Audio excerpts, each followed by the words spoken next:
এতদিন পর্যন্ত আমরা ভারতের সাথে বাংলাদেশের সম্পর্ক কখনো দেখিনি। আমরা বাংলাদেশের সাথে সম্পর্কের পরিবর্তে ভারতের সাথে আওয়ামী লীগের সম্পর্ক দেখেছি। এই মুহূর্তে বাংলাদেশ ভারতের সাথে সম্পর্ক উন্নয়নে যতটা আগ্রহী তার চাইতে ভারত বরং বেশি আগ্রহী। এই মুহূর্তে যারা বিরোধী দলে আছেন এই পররাষ্ট্রমন্ত্রী নিয়ে আসলে বিএনপি সবচেয়ে বেশি সমালোচনা করেছিল, আবার তাদের সময় তিনি পররাষ্ট্রমন্ত্রী হয়ে সরকারের এই গুরুত্বপূর্ণ বিষয়টি নিয়ে আলোচনা করতে যাচ্ছেন। কেমন হতে যাচ্ছে এই সফরটা? তাহলে খুবই একটা গুরুত্বপূর্ণ বিষয়, কারণ দেখবেন প্রথম আমাদের প্রতিবেশী রাষ্ট্রের সাথে আমাদের পররাষ্ট্রমন্ত্রীর সফর এবং তার সাথে আমাদের বেশ কিছু বিষয় জড়িয়ে থাকা। এখানে অত্যন্ত গুরুত্বপূর্ণ জিনিস হচ্ছে, দেখুন এতদিন পর্যন্ত আমরা ভারতের সাথে বাংলাদেশের সম্পর্ক কখনো দেখিনি। আমরা বাংলাদেশের সাথে সম্পর্কের পরিবর্তে ভারতের সাথে আওয়ামী লীগের সম্পর্ক দেখেছি, অথবা বলতে পারেন যে বিশেষ করে শেখ পরিবারের সাথে সম্পর্ক দেখেছি আমরা। এবং সেটা জনমনে এমনভাবে প্রথিত হয়েছে, সেটার পেছনে যে পুরোপুরিভাবে ভারত যতটা দায়ী তার থেকে আমাদের দেশের যে রাজনীতির সেই সময়কার ধারক বাহক হিসেবে আওয়ামী লীগ যে আচরণটি করেছে সেটাকে কম দায়ী বলা যাবে না, কারণ তারা তাদের ক্ষমতাকে কক্ষিগত দীর্ঘস্থায়ী করবার জন্য ভারতের দেওয়া এই সুযোগটা নিয়েছে এবং ভারত সেই সুযোগটা নেবেই। একটা প্রতিবেশী দেশের প্রতি যদি আধিপত্য বিস্তার করার এরকম সুবিধা পাওয়া যায়, যে দেশ তার চারদিকে তাকে তিন দিক থেকে বেষ্টন করে আছে এবং যার ভেতরে সবসময় একটা আতঙ্ক বিরাজ করে যে তারা না কোন সময় একটা বিচ্ছিন্নতাবাদী ব্যাপারটার সাথে নিজেদেরকে সম্পৃক্ত করে ফেলে। সেজন্য এদেশের স্বাধীনতা বা সার্বভৌমত্বের জায়গাটিতে ভারত একটা অবস্থানটা এমন রাখার চেষ্টা করেছে যে এটা আমার উপর নির্ভর করে, এবং সেই ধারণাটা দিনে দিনে পোক্ত হতে হতে এমন একটা জায়গায় গেছে যে ভারত মনে করতে একটা সময় যে সেটা জায়গায় ন্যায্যতার কোনো বিষয় ছিল না। অর্থাৎ তারা মনে করতে যে এখানে একটা দলের সাথে সম্পর্ক রাখলে চলবে।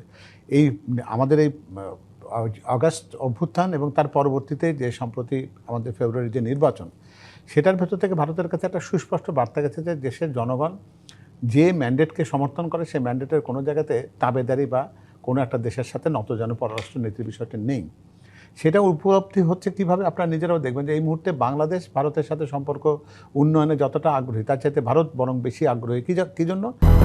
200-র বেশি সার্ভিস ও ফিচারে লেনদেনের সব বিকাশ অ্যাপে সম্ভব। যে বিগত সময়গুলোতে বাংলাদেশের জনগণের ভেতরে যে ভারত বিরোধী একটা অবস্থান তৈরি হয়েছিল, সেটি ভারতের এই অন্যায্য আচরণের কারণে, যে তারা একটা গণতান্ত্রিক ব্যবস্থাকে পুরোপুরি ধ্বংস করে দিয়ে এদেশের জনগণের বিরুদ্ধে একটা অবস্থান নিয়ে এমন একটা জায়গা তৈরি করেছিল যে তাদেরকে সমর্থন করবার মতো কোনো কারণ দেশের মানুষের কাছে ছিল না। সেই জন্য এই যে বৈরিতার অবস্থানটা তারা তৈরি করেছে, এর জন্য ভারতকে দায়ী করতে হবে।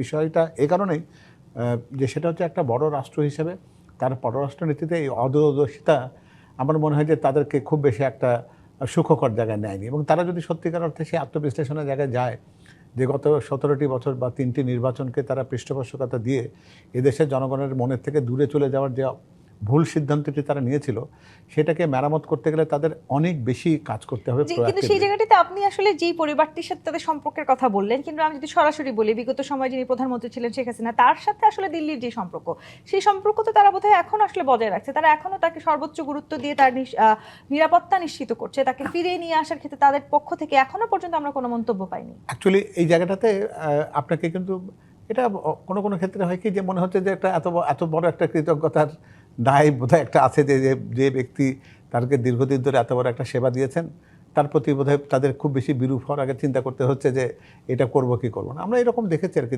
যেমন সকল ক্ষেত্রে এটা কতটুকু বাস্তবায়ন করা যায়। যেমন আমরা এই ইদি আমিনকেও দেখেছি, তার জীবনের শেষ অংশ কিন্তু উনি সৌদি আরবে কাটিয়েছেন। ঠিক তেমনি ইরানের শাহ পালিয়ে গিয়ে অন্য একটা জায়গায় ছিলেন। মার্কোসেরও মৃত্যু হয়েছে বিদেশে। তো সে দেশের থেকে দাবি থাকে সবসময় লোকগুলোকে ফিরিয়ে আনার জন্য, কিন্তু সকল ক্ষেত্রে হয়তো সেটা সম্ভব হয়নি।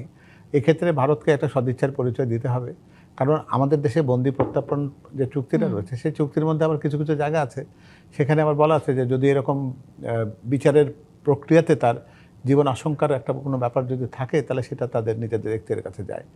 তো সেই প্রত্যার্পণ চুক্তির ভালো মন্দ দুটো দিকই আছে, সেটা আমাদের দিকেও যেমন প্রযোজ্য, তাদের দিকেও যেমন প্রযোজ্য।